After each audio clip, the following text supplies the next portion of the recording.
reflection. And then finally, how is London going to respond to the visitation of God?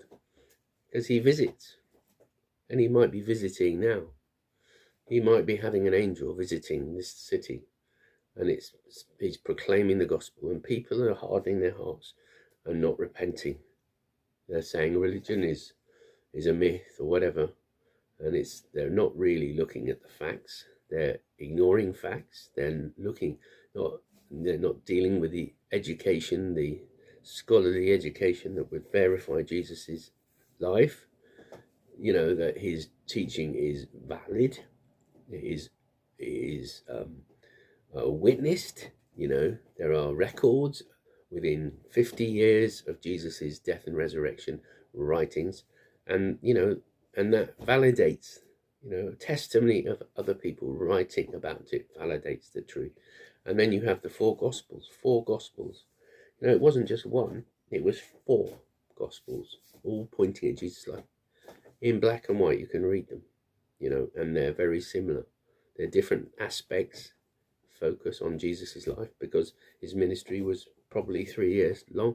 He had, possibly longer, we don't know, but in the synoptic gospels, there was only one visit to Jerusalem, but the reality, when you read it, you realize that there must have been other visitations to Jerusalem. And in John's gospel, there are 3, but they're significant. They point to who is Jesus. Who is Jesus? So Jesus, is he going to weep over London? Is he going to weep over your city? Because you've not accepted him and you've not proclaimed the gospel.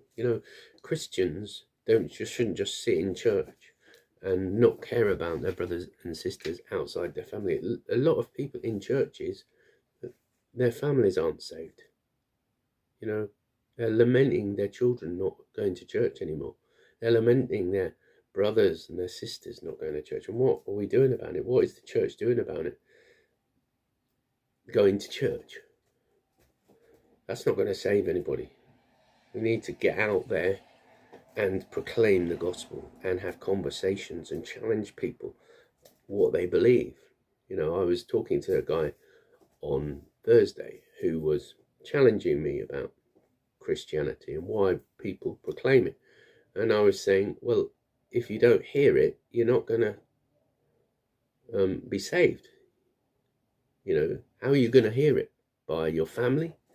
What happens if your family is a different religion? And then he was saying, well, what about other religions? Well, the thing is, God is the God of the Bible. He is Almighty God.